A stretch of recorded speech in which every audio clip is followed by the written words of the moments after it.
Hello दोस्तों, welcome back on my YouTube channel. और हम सीख रहे हैं यहाँ पे इंग्लिश बिल्कुल शुरू से। तो अगर आप इंग्लिश सीखना चाहते हो तो हमारे इस वीडियो को ज़रूर देख लीजिए। तो आज हमारा जो पहला दिन है उसके अंदर हम लोग सीखने वाले हैं सिंपल सेंटेंसेस को। अब सिंपल सेंटेंसेस कौन से हैं? जिनमें कोई वर्ब नहीं है। ठीक है। अब कोई वर्ब का मतलब ये होता है कि ऐसा सेंटेंस जिसमें कोई काम नहीं हो रहा होता, सिर्फ हम लोग किसी चीज़ के बारे में बता रहे होते हैं। जैसे यह एक पेन है। ठीक है, तो मैंने सिर्फ ये बताया कि ये एक पेन है ना, तो इसकी कोई एक्टिविटी तो बताई नहीं है, यानी कोई क्रिया नहीं बताई। तो इसका मतलब ये कौन सा सेंटेंस हो गया? विदाउट वर्ब वाला सेंटेंस हो गया। ठीक है, तो आज हम लोग इसी टाइप के सेंटेंसेस के बारे में बात करने वाले हैं। तो इस टाइप का जो सेंटेंस है, प्रेजेंट सिंपल का जो सेंटेंस है जिसमें कोई वर्ब नहीं है, उसका जो स्ट्रक्चर आपको पहले याद होना चाहिए। ठीक है, तो इसका जो स्ट्रक्चर होगा वो क्या होगा? सबसे पहले क्या आएगा? सब्जेक्ट आएगा। उसके बाद इज आएगा, आर आएगा या फिर एम आएगा। इन तीन में से कोई एक आएगा। ठीक है, अब इन तीन में से एक कौन सा आएगा? तो वो आएगा कौन सा? देखो, अगर इज है, इज किसके साथ आएगा? तो इज आएगा सिंगुलर सब्जेक्ट के साथ। सिंगुलर सब्जेक्ट में कौन कौन आता है? देखो, सिंगुलर सब्जेक्ट में ही आता है। ठीक है, शी आता है कि नहीं? दिस आता है। ठीक?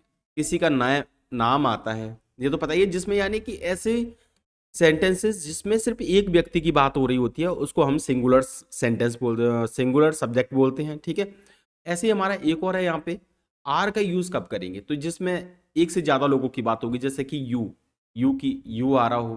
ठीक है, दे आ रहा हो। ठीक है, इस तरीके से वी आएगा। तो हम यहाँ पे यूज करेंगे आर का यूज। ठीक है, और एम का यूज करते हैं स्पेशली हम लोग आई के साथ। आया समझ में आप लोगों को?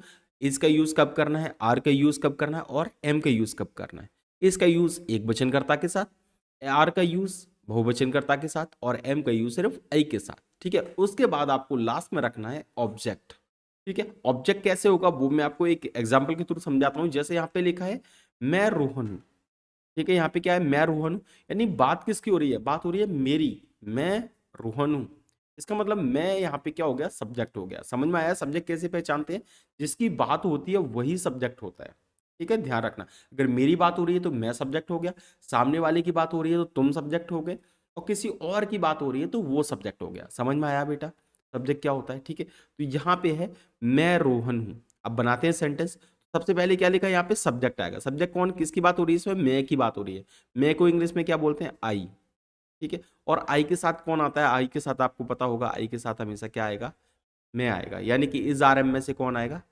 एम आएगा। तो यहाँ पे क्या आ गया? I am. उसके बाद ऑब्जेक्ट। ऑब्जेक्ट कौन है? रोहन। बहुत सिंपल सेंटेंसेस हैं। आई एम रोहन, ये बन गया हमारा पहला सेंटेंस। आई एम रोहन, मैं रोहन हूं। ठीक है, ऐसे ही अगला सेंटेंस है हमारा तुम सचिन हो। इसमें क्या बोल रहा हूं? तुम सचिन हो, तुम सचिन हो। तुम यानी कि सब्जेक्ट कौन हो गया? तुम हो गया। यानी कि तुम की मीनिंग क्या होती है पता ही होगा आपको, नहीं पता है तो पता कर लेना, यू होती है। ठीक है, और यू के साथ कौन आता है आपको पता है? Is are. एम में से कौन आएगा? तो यू के साथ आएगा आर। आएगा कि नहीं? तो यहाँ पे क्या आएगा? You are. सिंपल है बिल्कुल। यू आर कौन हो? Sachin. You are Sachin. Simple है बिल्कुल। ठीक है, अगला सेंटेंस हमारा क्या होगा?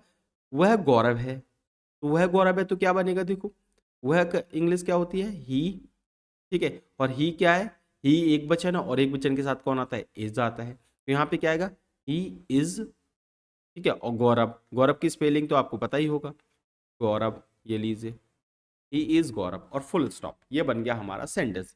जैसे मैं, ऐसे अगर हो गया मैं लड़का हूं तो क्या बनेगा? I am boy. I am boy. ठीक है, मैं लड़की हूं, आई एम गर्ल। इस तरीके से सेंटेंस बनने। तुम पागल हो, यू, और यू के साथ क्या आता है पता ही होगा आपको? यू के साथ आर आता है, यानी कि यू आर।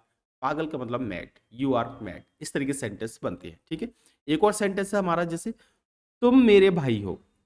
क्या सेंटेंस है? तुम मेरे भाई हो। तुम की इंग्लिश आपको पता ही है, यू, और तुम के साथ क्या आता है? आर आता है। यू आर मेरे भाई। अब मेरे भाई की इंग्लिश क्या होगी? मेरे भाई मतलब माई। ठीक है, भाई मतलब क्या होता है पता ही होगा आपको? भाई का मीनिंग होता है ब्रदर। तो यू आर माई ब्रदर। तुम मेरी बहन हो, यू आर माई सिस्टर। तुम मेरे चाचा हो, यू आर माई अंकल। तुम मेरे दोस्त हो, यू आर माई फ्रेंड। तुम मेरे सबसे अच्छे दोस्त हो, you are my best friend. तो इस तरीके से आप लोग सेंटेंस बना सकते हो और उनको समझ सकते हो। ठीक है ना?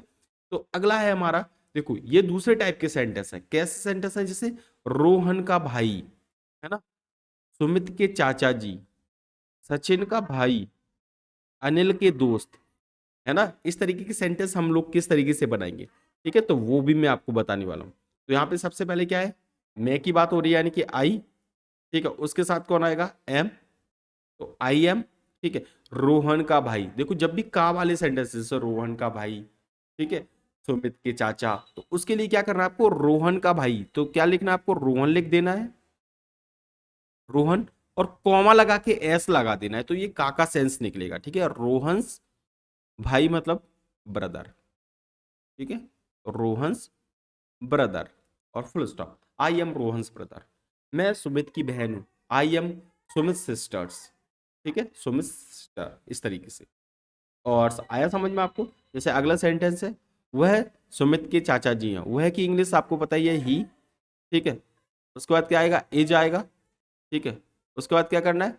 सुमित चाचा जी, ठीक है, तो यहाँ पे क्या है? सुमित,